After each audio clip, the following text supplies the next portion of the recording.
just came out of your session, your seminar. That was fabulous. We had great panelists. I had Peter Littger, Professor Nordeman, and Severin Mopsik from IM.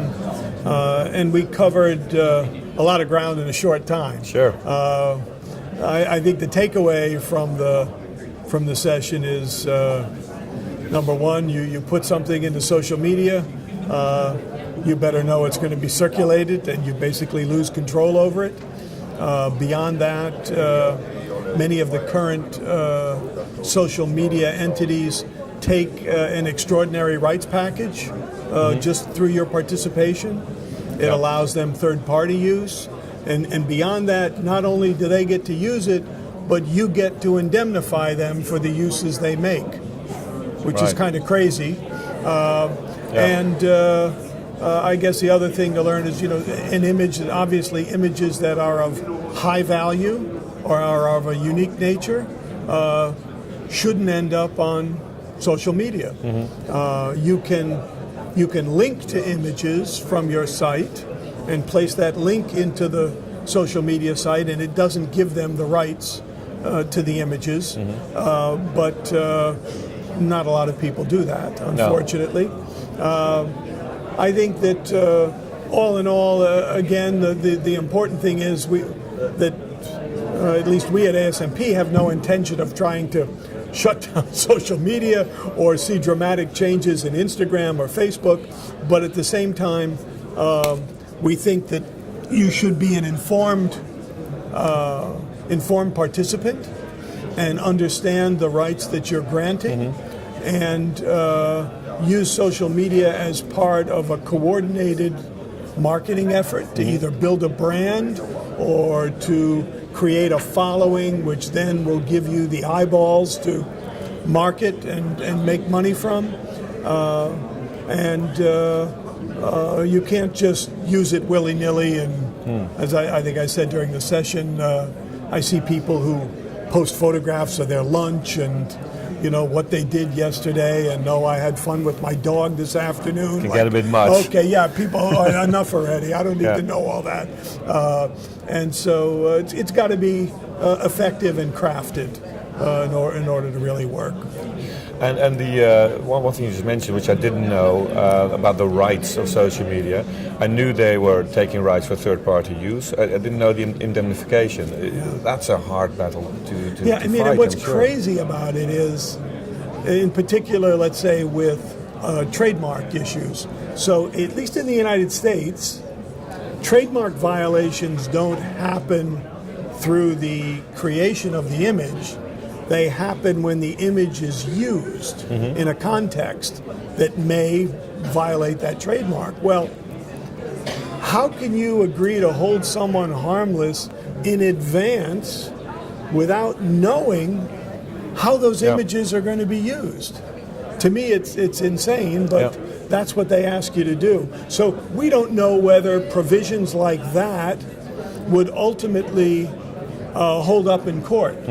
And in fact, there are a number of questions related to the terms of social media that really haven't been what's referred to as settled through any court action within the United States, but we think that'll come. Because they might not just be seen as not fair and unreasonable. They just may be downright illegal. Yeah. But it hasn't been tested yet. And there haven't been any cases where somebody had to be indemnified, no, I reckon. Not the indemnification. There was recently the Morel case, the photographer with the Haitian images of the the flood action there, the storm action, and his photographs, social media images were appropriated by various news agencies and picture agencies, and he just won a big case. Now that's under appeal. I think he won over $1 million judgment in that case, but it's under appeal right now, and I don't know where it's going to go. But interesting case. Interesting. Yeah. Would you say with sort of the acceptance of social media being there, big, we're not fighting it anymore, that we're looking more at adapting and as you said, making it into a money or a revenue generating tool, perhaps? Yeah, I mean, social media obviously is not it's there. It's not going away. And so I think you just have to be smart. I think that there are ways, I guess it requires new ways of thinking, creative thinking, and many of the revenue streams, again, are not directly related to the images. They're related to, I guess, linking those images with brands who are willing to compensate you for bringing eyeballs to what they have to offer. Those kinds of things, I think, are some of the most effective revenue streams that are being created right now. And is this something with your ASMP members? You're doing events and seminars and papers that you educate members on? And how's that going? We do a lot of education related to business practices. Yep. We've always done that. And lately what we've been doing is a series of webinars on these types of issues. And I think we did one related to social media a little while ago, and they get archived on our website. But we see that as really a much more effective way of communicating and bringing educational content to our community than the live presentations, because, well, number one, the live presentations are very expensive to travel people around, and secondly, they don't have the scope. We don't have the number. We can get 400, 500, 600 people attending a webinar, and then it gets archived and people get to view it after the fact. It's a fabulous way to deliver. Yeah, absolutely. The big issues for us in the last year or so have been, these terms of use have been one big issue, and we've been in conversations with Instagram and Facebook about trying to get some small changes that would better define or more closely define their terms of use that might limit some of the third-party use and the uses that people just want to avoid. And the other things that have been big issues for us is copyright reform. We've participated, myself and members of my staff have participated in congressional hearings and Copyright Office roundtables related to everything from fair use to orphan works to small claims court options. We've been looking for years to try to get a small claims court option created for photographers in the U.S. and it's effectively working in the U.K. right now, and we're trying to get something similar. So a lot of advocacy issues. Again, we've been doing those webinars, and we just went through just internally in the last year, we went through a review of all our governance documents, our constitution and bylaws, and updated all of those, and we hired an outside consultant to help us with that. And so we're trying to bring the association governance up to date and make it more efficient.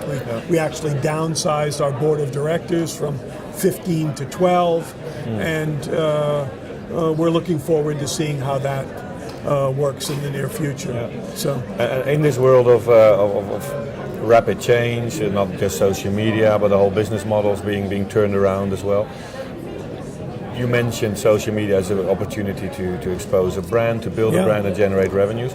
Do you see on the horizon already new ways for photographers, your members, and the photography community in general to generate revenue in different ways than the traditional licensing model, perhaps? I think there are, and what those exactly are, I think, are being discovered every day. I look at, let's say, a photographer like Chase Jarvis. I don't know if you know Chase. But big blogger as well. He's a big blogger. When he goes out and does a significant shoot, he has a media crew with him, filming Chase while he's doing what he does. He puts that up onto the web and into YouTube, and it builds his following and his eyeballs, and again, I think that gives him power in the marketplace. If he has 100,000 or 200,000, whatever, people who follow him, that's power. And that's power that's monetizable. Now, exactly how it's monetized, again, in some cases it's because brands want those eyeballs. And he can bring them to them by simply mentioning or talking about, their products or their events in his blog. There are other ways. Obviously it builds extraordinary visibility, and that visibility is then picked up. Your images are then seen by a much larger community, and the opportunities then for monetization, I think, happen. People want to buy your work, license your work. So maybe just to close off, there's this curve of change, right? And this is going to be a very difficult one. Yeah. But maybe if you could give your view on where we are at that curve. Do you think it's still accelerating? Are we at the top, or do you see things maybe calming down, establishing themselves a little bit? I think things are, when I look at the condition that by and large my photographers were in 4 or 5 years ago compared to now, I think a lot more people have found their way, obviously through the digital transition, and now into what I would call the world of social media. So they're using social media to build their brands. They're using it in coordination with their websites to build a presence.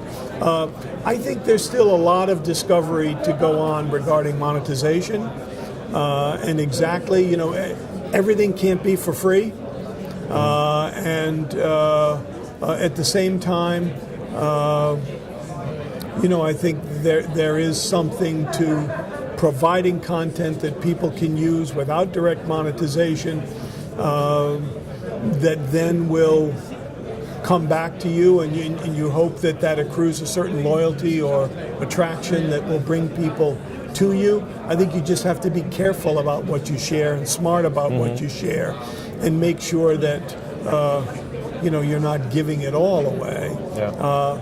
I find it a little disturbing that I hear repeatedly in one of the sessions yesterday about publishers who want more and more access to content for all platforms, and yet at the same time they say they have no money to pay for it. And they admit that they have more eyeballs, but they're not getting more revenue. But I find that disturbing and difficult to understand. And I think that there needs to be a realization that all rights holders and all participants ultimately are entitled to a fair living from their work, and that we're all in a partnership together, and that ultimately, again, the publishers can't succeed if the photographers can't pay their bills. I mean, everything, high quality imagery may come on occasion from crowdsource, but ultimately it comes from the professionals, and the professionals do the rights and clearances, and the professionals provide images in the right file formats, and they retouch their images, and they work in partnership with their clients. And I think there has to be that understanding that ultimately we all need to make a living. Yeah. And I think that's the way we all succeed.